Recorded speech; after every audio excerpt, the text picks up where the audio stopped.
bem-vindos. Hoje, vamos mergulhar num texto bem conhecido, Gênesis capítulo 18. A versão é a Almeida Revista e Atualizada. Um texto fundamental, realmente. O cenário é forte, né? Abraão, ali nos carvalhais de Manre, num calor intenso, e de repente 3 visitantes aparecem. Inesperados, totalmente. E a nossa ideia aqui é, explorar essa narrativa. Ver a questão da hospitalidade, a promessa divina, que parece assim desafiar a lógica. E também aquela intercessão forte de Abraão. Vamos ver isso juntos? Vamos lá. A cena começa com uma reação, muito visual. Abraão vê os homens e, sai correndo ao encontro deles. Sim, e se prostra, rosto em terra. É uma reverência imediata. E ele não só convida, ele quase implora, né? Não passem adiante sem parar aqui. É um acolhimento muito intenso, logo de cara. Sem dúvida. E olha, essa intensidade toda, ela mostra muito sobre como funcionava a hospitalidade no Oriente Médio Antigo. Ah, sim. Era mais que cortesia, sabe? Era uma obrigação quase sagrada. A honra do anfitrião estava em jogo. Por isso a pressa dele, a prostração. Tudo isso reforça o peso dessa responsabilidade. Faz sentido. E a oferta que ele faz? Não é pouca coisa. A água para lavar os pés, ok. Descanso à sombra. Mas a comida... É um banquete. Total. Pão assado na hora, um novilho tenro e bom, diz o texto, coalhada, leite, e o detalhe que me pega é Abraão de pé servindo eles. Esse ponto é ótimo. Isso não inverte um pouco o esperado? O patriarca sendo servido? Exatamente. Essa imagem do Abraão servindo é poderosa. Sugere que a verdadeira honra na hospitalidade talvez não esteja em ser servido, mas em servir.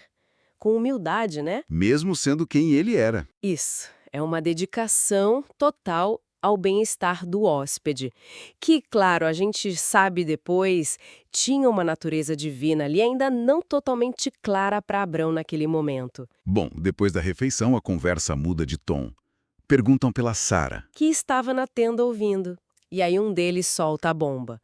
Daqui a 1 ano eu volto e Sara, sua mulher, vai ter um filho. Considerando a idade deles, isso é... chocante. impossível pelos padrões normais. O texto faz questão de dizer, né? Os dois eram muito idosos. E Sara já tinha passado da idade, biologicamente falando. Exato, por isso a promessa é tão fora da curva. Não é só uma notícia boa, é algo que parece quebrar as leis da natureza que eles conheciam. E aí vem a reação da Sara. Escondida, ela ri, mas é um riso... interior, né? Isso, um riso por dentro, de incredulidade quase. Depois de velha... E meu senhor também idoso? Vou ter esse prazer. É tão humano isso, né? Humano? Muito humano. É o choque entre a promessa extraordinária e a realidade vivida por tanto tempo. Uma dúvida compreensível. Compreensível, mas o divino não deixa passar em branco. O senhor pergunta direto a Abraão, por que a Sara riu? E repete o pensamento dela. Quase expondo a dúvida dela. Exato. E aí vem a pergunta fundamental, retórica. Existe alguma coisa impossível para o Senhor? O riso da Sara, que vem da experiência humana, é confrontado com o poder divino sem limites. E ela tenta negar, né? Não ri. Com medo, provavelmente. Sim, um medo compreensível. Mas a resposta é direta. Não é assim.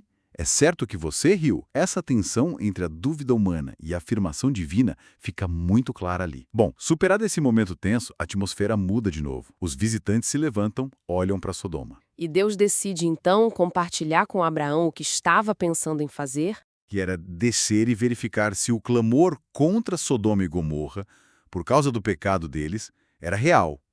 Se a situação era tão grave assim. E é nesse momento que Abraão assume outro papel. De anfitrião, ele passa a ser um intercessor. Ousado até. É verdade. Ele se aproxima de Deus e questiona. A pergunta é forte. Você vai destruir o justo junto com o ímpio? Longe de ti fazer tal coisa, ele diz. O fascinante aqui é essa coragem do Abrão. Ele não só fala com Deus, ele argumenta sobre justiça. Ele apela para o próprio caráter de Deus. E aí começa aquela negociação, vamos dizer assim. Pelos justos da cidade. Isso. Começa com os 50. Se tiver 50 justos, Deus pouparia a cidade. E Deus diz que sim. Mas Abrão não para aí.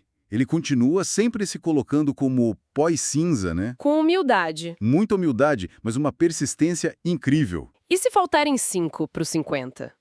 E se forem 40, 30? 20, Ele vai diminuindo. até chegar em 10. Ele realmente testa os limites ali, né, da misericórdia divina. É um diálogo impressionante. Não é uma barganha de mercado. É mais uma exploração da profundidade da justiça e da compaixão de Deus. E ele leva Deus até o número mínimo, 10. E a resposta final é essa promessa. Por amor aos 10, a cidade não seria destruída. A condição fica estabelecida. Depois disso, o texto diz que o Senhor se foi e Abraão voltou para o seu lugar. Ele fez o que podia. Então, resumindo um pouco a nossa conversa de hoje sobre Gênesis 18. A gente viu a hospitalidade extrema de Abraão como um ato de serviço mesmo. Sim, e de honra. Vimos a promessa divina que supera o natural e como isso gerou dúvida, mas também fé. A reação humana de Sara foi central nisso. E por fim, essa intercessão corajosa de Abraão buscando justiça, buscando misericórdia para Sodoma. Um diálogo direto com Deus. Muito direto. E acho que fica uma reflexão interessante, né? O que esse debate todo entre Abraão e Deus sobre Sodoma nos diz sobre como esse texto antigo via a justiça divina? Boa pergunta. E até que ponto a argumentação humana, como a de Abraão, poderiam influenciar as decisões divinas, pelo menos nessa narrativa? E qual o peso que o texto parece dar para a retidão de poucos indivíduos diante do pecado coletivo? São questões que ficam, né, para continuar pensando.